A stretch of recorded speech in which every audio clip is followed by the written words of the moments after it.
네, 의원 발언대 시간 함께해 주실 두 분 소개해 드리겠습니다. 먼저 서울경제신문의 윤종열 기자 나오셨습니다. 안녕하세요. 네, 안녕하십니까. 네. 서울경제신문의 윤종열입니다. 네, 그리고 자, 오늘의 주인공이죠. 이번 시간 연천군의 유상호 도의원 나오셨습니다. 안녕하세요. 네, 반갑습니다. 네. 경기도의회 유상호 도의원입니다. 네. 반갑습니다.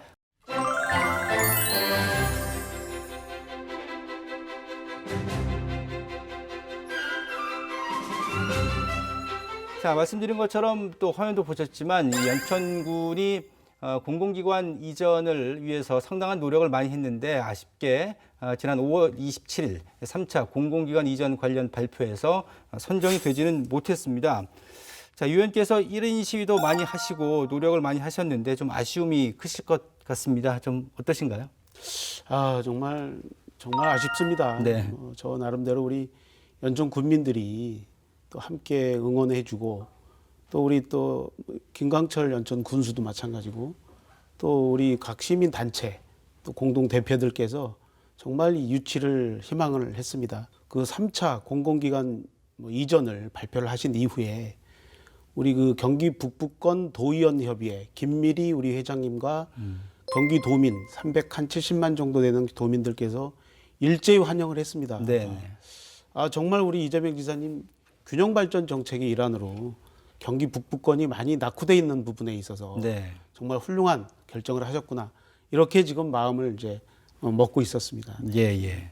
좀 아쉬움이 크실 텐데 노력을 많이 하셨거든요. 뭐 사실 연천군이 이렇게 인구가 많은 지역이 아니다 보니까 또 어려움도 크셨을 텐데 또 다음에 어떤 또 새로운 기회를 모색해보는 뭐 그런 시간을 준비를 하셔야 될 것 같은데요.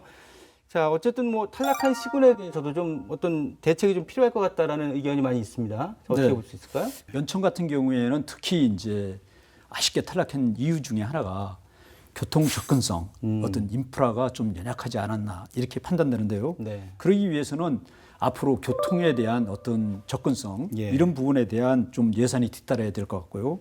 그런 인구를 좀 늘리기 위해서는 네. 어떤 산업단지 같은 거 이런 것을 좀 폭넓게 좀 어떻게 SOC 사업이 마련돼야 되는데 지금 이제 연천에는 이제 은통 산업단지라고 이제 연천 BIS 네. 이 산업단지가 있는데 이 부분이 이제 2022년도인가요? 그때 이제 아마 이제 준공이 완전히 인프라가 지고 올해 이제 이달부터 6월부터 이제 분양을 하고 있는데 이것이 좀 성공적으로 이루어질 수 있도록 도의 적극적인 어떤 예산과 인력 이런 것들이 충분하게 지원됐으면 좋겠습니다. 자, 이번에 공공기관 선정은 안 됐지만 뭐 연천군도 나름대로 좀 계획이나 준비하는 부분이 있을 것 같거든요. 어떤 게 있을까요? 우리 전국의 1,000만 관광객 유치를 위한 문화관광 이 어떤 목표를 우리가 선정을 해서 네네. 이 준비를 해온 상황인데 예. 실질적으로 이 우리 연천군의 그 접경 지역이다 보니까 얼마 전에 우리가 세계 유네스코의 자연유산으로 네네. 세계 자연유산으로 유네스코의 생물권 보전 지역으로 지금 지정이 됐습니다. 그렇죠. 예. 또한 그 이후로 우리 연천군이 지금 임진강과 한탄강이 흐르는 그 자연 주상절리라고 예. 실질적으로 현무암과 그 화강암으로 이렇게 이루어진 상당히 그 자연 경관이 수려한 그런 지역입니다. 네네. 그러다 보니까 지질 생태 함께 이번에 또 세계 유네스코에 등재가 되면서 세계 유네스코의 이관왕을 차지하는 네. 쾌거를 이제 얻었습니다. 네네. 이렇게 봤을 때 그 관광의 어떤 목표를 가지고 준비를 이제 했습니다. 하지만 네. 그 외곽에 있는 변방 지역이라고 하는 이런 지역들을 다시 소외받는 지역으로 이렇게 만들어 버렸기 때문에 네네. 상당히 지금 시리에 빠져 있는 이 지역들의 균형 발전 정책의 일환으로 꼭 공공기관 외에도 다른 여러 가지 인센티브의 어떤 사업들이 많을 것이다 생각합니다. 이게 사실 뭐 연천이라는 곳이 유네스코 세계 지질공원도 있고 아주 아름다운 경관을 자랑하면서 문화예술 쪽으로도 충분히 성장 가능성이 있는 지역이기 때문에 좀 관심을 많이 기울일 필요가 있을 것 같고 잠시 앞으로 돌아가서 지난 2월 17일에 이제 경기도의 공공기관 7곳을 동북부 지역으로 이전하겠다는 3차 이전 계획 발표 이후에 이 관련 사안이 지역마다 정말 큰 이슈가 됐습니다. 자, 그동안의 과정이 좀 어떻게 진행되는지 한번 볼까요? 예, 그동안 이제 이재명 지사가 2월 27일이죠. 그때 이제 그 공공기관 3차 이전을 하겠다고 이제 발표를 했습니다. 기자회견을 통해 가지고. 사람이든 지역이든 공동체를 위한 특별한 희생을 치른 경우에는 그에 상응하는 특별한 보상이 있어야 공정한 것입니다. 이것이 바로 국토 균형 발전, 지역 균형 발전의 지향이라고 할 수 있겠습니다. 그러고 나서 이제 실무자들이 1, 2차 때 마찬가지로 공모 사업을 절차를 거쳤습니다. 네네. 공모 사업을 하고 그다음에 이제 1차 서류 심사하고 현장 실사. 이때는 이제 보통 이제 이전 기관들이 7명 정도의 그 전문 심사위원들을 구성해 가지고 네. 그 현장 실사하고 심사를 하게 되고 그다음에는 직접 이전할 대상지의 어떤 2차 프레젠테이션 그 객관성을 가지고 공정성을 가지고 심사를 했다. 근데 심사 기준은 어떻게 되었냐면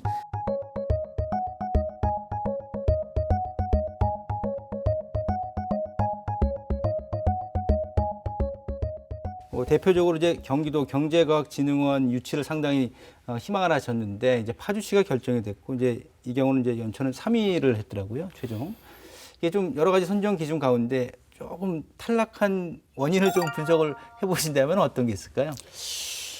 실질적으로 조금 아까 우리 윤 기자님도 말씀하셨지만은 접근성 저희들이 멀게만 느껴지지만은 실질적으로 경기 남부권의 고속도로 뭐 여러 가지 그 SOC 그런 그 환경과 경기 북도의 그 환경이 워낙 차이가 많습니다. 뭐 아시겠지만은 지금 경기도가 1,370만 가까이 되는 인구인데 네. 경기 남부권이 지금 1,000만, 북부권이 지금 370만 정도 이렇게 지금 형성을 하고 있습니다. 거리상으로 봤을 때 남부권이나 북부권이나 서울로 중심으로 봤을 때는 연천군도 한 60km 정도밖에 안 된다. 네네.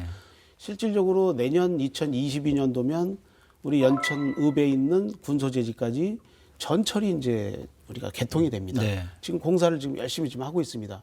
또한 우리가 이제 삼봉국도 우회도로가 실질적으로 뭐 의정부 양주까지밖에 안 오던 이 지금 삼봉국도가 우회도로가 연천까지 내년에 완공이 되기 때문에 네. 또 서울 연천의 어떤 거리상의 어떤 SOC가 어느 정도 많이 짧아질 것이다 이렇게 생각을 하고 접근성이 이제 많이 좋아진다는 얘기죠. 자, 말씀 나눠보다 보니까 이제 연천군에 국한해서 지금 주로 이제 대화를 오고 가고 있는데 이참에 이제 경기 동북부하고 그다음에 경기 남부를 좀 비교해 보면 좋을 것 같아요. 인구 뭐 한 3배 가까이 된다는 말씀 아까 해주셨는데 좀 전체적으로 어느 정도 좀 차이가 나는 겁니까? 경제적 측면을 우선 비교해 볼 수가 있어요. 네.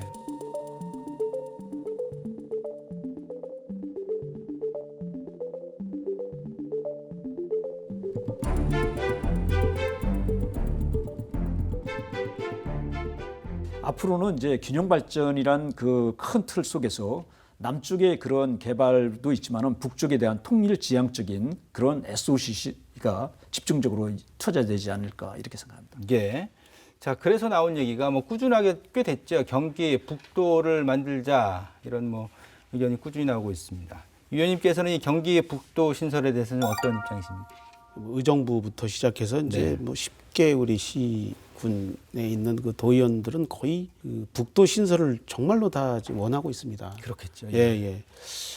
아무리 그 작은 그 면 단위고 읍 단위 이런 작은 동네라도 지금 사람이 다 욕구들이 다 팽배해 있기 때문에요. 그 디테일하게 다 그분들의 어떤 행정이나 이런 부분들이 손이 가야 됩니다. 네. 큰 대도시든 작은 도시든 행정에 대한 부분들이 정말 그 주민 한 분 한 분한테 제대로 우리가 서비스를 해주기 위해서는 네. 이 거대한 1,370만의 경기도에서 다 이 도민들을 안고 가기가 힘든 상황입니다. 네. 그렇게 봤을 때 또 제도적인 부분 아까 제가 말씀드렸지만 이런 어려운 제도까지 다 이거를 헤쳐나가기 위해서는 경기 북도 신설을 해서 이 전에부터 나오던 평화경제특구를 지정을 하든지 네. 아니면 평화경제자치구를 지정을 하든지 경기 북도의 이 어려운 그 낙후된 이런 상황들을 우리가 한 방에 좀 뭔가 이렇게 펼쳐나가기 위해서는 북도를 신설하는 것보다 이런 자치구라든가 특구 네. 지정을 해서 이렇게 좀 헤쳐나가는 것도 좋은 방법이다. 자, 어쨌든 이 경기 북도 설치 논의와 함께 이번에 3차 공공기관 이전의 7군데 이전 결정은 이와도 무관치 않다. 경기 북도 설치와도 그런 느낌도 드는데 어쨌든 뭐 이번 이전 결정은 좀 지역에 큰 효과가 있겠죠. 네. 지역의 뭐 효과는 이제 그 규모에 따라서 물론, 어느 네. 기관이 가느냐에 따라서 이제 그 차이는 있을 수 있습니다. 네. 이재명 경기도지사께서 산하 기관을 이전하는 것에 대해서는 어떤 관사 제공이라든가 교통 출퇴근 교통 제공 이런 것은 일체 없다. 그건 뭐냐면 거기서 정주에서 가능한 최대한 살아나는 거거든. 그 지역에 소위 말해서 주민이 되라. 이런 말씀이에요. 네. 뭐 이재명 경기도지사가 이제 특별한 희생에는 특별한 보상이 따라야 된다라는 그런 캐치프레이즈 아래 이렇게 공공기관 이전을 3차에 걸쳐서 1, 2차도 있었거든요. 이제 진행을 하고 있는 상황입니다. 자, 끝으로 저 유상호 의원님께서 모처럼 나오셨는데 이 연천 국민들께 또 한 말씀 해주시고 또 못다한 말씀도 아울러 마무리 발언으로 해주시죠. 네, 아무튼 우리 연천 군민들 이번 경기 우리 공공기관 유치를 위해서 정말 한 목소리를 다 내주셨습니다. 정말 감사드리고 하지만 뭐 건의를 드리고 다시 한번 또 말씀드리고 싶은 건 우리가 이제 경기도 또 산하 기관들이 지금 공공기관 외에도 많습니다. 네. 예, 그렇다 그러면 뭐 균형 발전의 차원이라 그렇다 그러면 우리가 지금 뭐 우리 경기도 외에 뭐 연수원도 지금 없고 뭐 우리 그 공무원 연수원이라든가 뭐 여러 가지 그 기관들이 많습니다. 우리 남북 교류의 거점 도시로 우리 연천군으로 이렇게 이전을 좀 해주시면 감사드리겠고요. 네. 아무튼 우리 연천이 구석기 시대부터 시작해서 30만 년 전에 지금 현재까지 역사와 문화들 또 자연 생태가 잘 보존돼 있는 지역으로서 여러분들을 맞이할 준비가 잘 돼 있습니다. 또한 부족한 부분들은 또 채워나가겠습니다. 네. 연천군으로 와주십시오. 예. 네, 감사합니다. 유상호 의원께서 정말 연천군을 대표하는 도의원으로서 정말 손색이 없다 이런 느낌이 들 정도로 뭐 지역사회에 정말 대단하신 것 같습니다. 자, 오늘 두 분과 함께 경기도의 공공기관 3차 이전 선정 결과 과정 살펴보면서 그 이전 중심으로 해서 연천군의 현재와 미래 또 경기 동북부의 어떤 상황까지 좀 하나하나 살펴봤습니다. 시간이 좀 부족한 느낌이 들긴 한데요. 다음에 또 모시도록 하고요. 자, 오늘은 유상호 의원과 여기서 인사를 나누도록 하겠습니다. 고견해 주셔서 고맙습니다. 네, 감사합니다. 네. 자, 윤종일 기자께서는 잠시 후 이슈 토론에서 또 뵙도록 하겠고요. 자, 의원 발언대 시간은 여기서 마무리하고 이슈 토크로 이어드립니다.